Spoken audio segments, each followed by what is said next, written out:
पीले दांत वाली बहू। रंजना कभी ब्रश नहीं करती थी।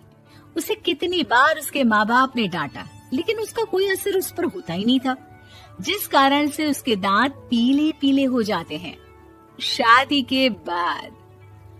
अरे बहू, वैसे तो तुझ में कोई कमी नहीं है, पर तेरे दांत इतने पीले कैसे हैं बेटा? कैसे मतलब? कोई सर्जरी थोड़ी ना कराइए। वो तो क्या नाम, मैं ब्रश नहीं करती थी तो पीले हो गए। अब क्या करूं?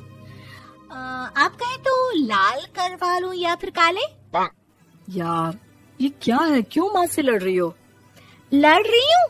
अरे मैं लड़ रही हूँ या ये बोल रही है कि दांत पीले हैं, पीले। अरे तपस्या थोड़ी ना की है इन्हें पीले करने के लिए। बकायदा ब्रश नहीं किया है 20 साल तक, तब जाकर। छी, कैसी बात कर रही हो? ये उस वक्त तो पीले नहीं थे जब हम लोग तुम्हें देखने आए थे। अरे तब साफ करवा लिया होगा डेंटिस्ट के पास जाकर। अब देखो कैसे पीले पीले लग रहे हैं। रंजना सास की तरफ गुस्से से देखती है। फिर शुरू हो गई पीले पीले पीले।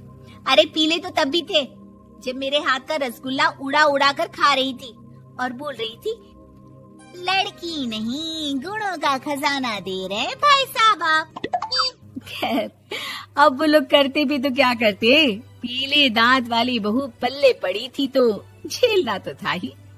एक दिन कीर्तन में रंजना गाना गा रही थी।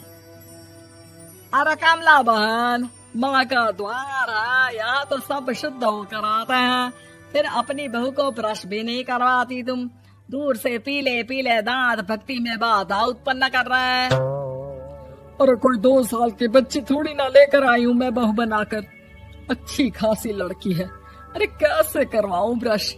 ये तो उसे खुद करना चाहिए ना। अब माँ बाप तो इसके जैसे तैसे निपटा दिए, ये नहीं सोचा कि सास कैसे संभालेगी। सास बहू को लेकर घर आ जाती है, लेकिन सोच लेती है कि अब इसे लेकर कहीं नहीं जाएगी।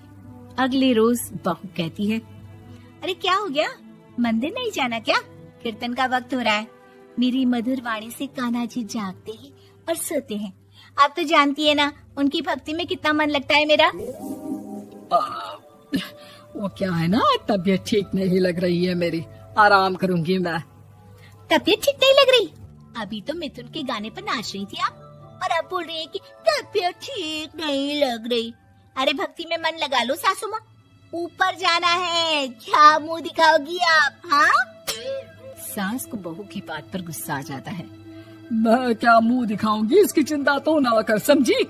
अपने मुंह की चिंता कर, जो ये पीले पीले दांत लेकर हर जगह पहुंच जाती है। पता है लोग कितना मजाक बनाते हैं। ना जी ना, मैं नहीं जाना कहीं तेरे साथ। तो ये बात है। कोई ना, मत जाओ, मैं अपने कमरे में ही बैठकर भक्ति कर लूंगी। ऊपर वाला दांत थोड़ी ना देखता है, मन देखता है, भावना देखता है। और अरे बस बस, तू सब कुछ दिखा, बस ये सफेद चमकदार दांत ना दिखाना किसी को, है? जा यहाँ से। बहू को सास की बात का कोई फर्क नहीं पड़ता, वो तो जैसी थी वैसी ही रह जाती है। सुबह नहाकर किचन में खाना बनाना, फिर खाना खाना, कीर्तन भजन करना और सो जाना। एक दिन, माँ जी मैं सहेली के घर जा रही हूँ, शाम को लेट आऊंगी। हाँ, तो जाना, मैंने कौन सा तेरी आरती करनी है घर पर बैठकर। रंजना सहेली के घर जाती है, जहाँ वो पार्टी में जाने की तैयारी कर रही होती है। अरे शिखा, कहाँ जाने की तैयारी कर रही है? मैं गलत वक्त पर आ गई क्या? अरे नहीं यार, उल्टा सही वक्त पर आई है। मैंने ये साड़ी और ज्वेलरी निकाली है यार, शाम को इनके ऑफिस की एक पार्टी में जाना है। बताना कैसा लग रहा है ये सब? नहीं यार, इस ड्रेस के साथ तो वो वाली ज्वेलरी अच्छी लगेगी। हाँ, सही बोल रही है, मैंने ध्यान ही नहीं दिया। वैसे तो हमेशा से मस्त फैशन सेंस रखती है। तो बड़ा जाती होगी ना पति के साथ पार्टी में। रंजना कुछ नहीं बोलती, बस सोचती है कि यार काश ये बात सही हो जाती, पर मैं क्यों नहीं जाती पार्टी में? क्या इन लोगों की कोई पार्टी होती नहीं होगी? रंजना घर आती है और रात में पति से सवाल करती है, एक बात बताइए, आप मुझे किसी पार्टी में क्यों नहीं ले जाते? क्या आपके यहाँ ऑफिस में पार्टी नहीं होती? पति बेचारा क्या कहता कि दांत पीले हैं तुम्हारे इसलिए। अरे कोई पार्टी होती नहीं हम लोगों के ऑफिस में, तो कहाँ से लेकर जाऊं? और मार्केट, मॉल, कहीं वीकेंड घूमना, कहीं तो। अरे यार सारे हफ्ते में एक छुट्टी मिलती है, तो सोचता हूँ कि आराम ही कर लूं। क्यों? रंजना मन मार के रह जाती है।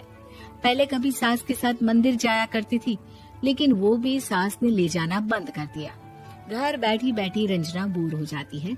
तभी उसे आइडिया आता है और वो मायके जाने का सोचती है। सासू माँ, 2 दिनों के लिए मम्मी के घर जा रही हूँ। अच्छा ठीक है, आराम से जा। और हाँ, माँ से कुछ अच्छी आदत सीख कर आना कि कैसे शरीर के हर भाग की तरह दांतों की सफाई भी जरूरी होती है, समझी? शुरू हो गई ना आप। वो लोग आपकी तरह नहीं है कि छोटी छोटी बात का बतंगड़ बना दे।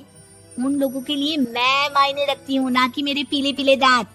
रंजना माँ को बिना बताए उन लोगों को सरप्राइज देती है, लेकिन जैसे ही वो दरवाजे पर पहुँचती है, अंदर देखती है कि घर वाले कहीं जा रहे होते हैं। अब माँ, काश रंजना दीदी के दांतों वाली प्रॉब्लम नहीं होती, तो वो भी हम लोगों के साथ चलती ना बुआ जी की बेटी की शादी में। हाँ बेटा, लेकिन अब उसे कौन समझाए कि उसको उसके पीले दांत नहीं दिखते, लेकिन उसके आसपास के लोगों को कितना एम्बैरेसिंग फील कराते हैं। मुझे तो कितनी बार उसके स्कूल की टीचर ने शिकायत की कि उसके साथ कोई लड़की बैठना भी नहीं चाहती, और ना ही कॉलेज में कोई उससे बात करना चाहता था। लेकिन पता नहीं क्यों उसे ये बात समझ में ही नहीं आती। कोई कमी नहीं है उस लड़की में, बस यही कि दांत पीले हैं। वो तो भला हो जीजा जी और उनकी माँ का, जो दीदी को जैसी है वैसे ही रखा हुआ है। रंजना को अपने घर वालों की बात सुनकर बहुत दुख होता है।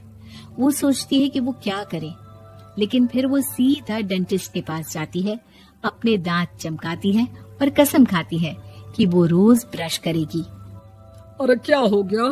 तुम तो 2 दिनों के लिए गई थी ना, पर कोई ना, अच्छा है, चलो आ गई तो। रंजना सास के सामने आकर खड़ी हो जाती है और पूरी स्माइल करती है, उसके चमकदार दांतों को दिखाती हुई। है? चले मंदिर। माँ, मुझे माफ कर दीजिए, मैंने आप लोगों को बहुत एम्बैरेसिंग फील करवाया। मैं आज से रोज ब्रश करूंगी। इस वीडियो को लाइक करें, हमारे चैनल को सब्सक्राइब कर बेल आइकन जरूर प्रेस करें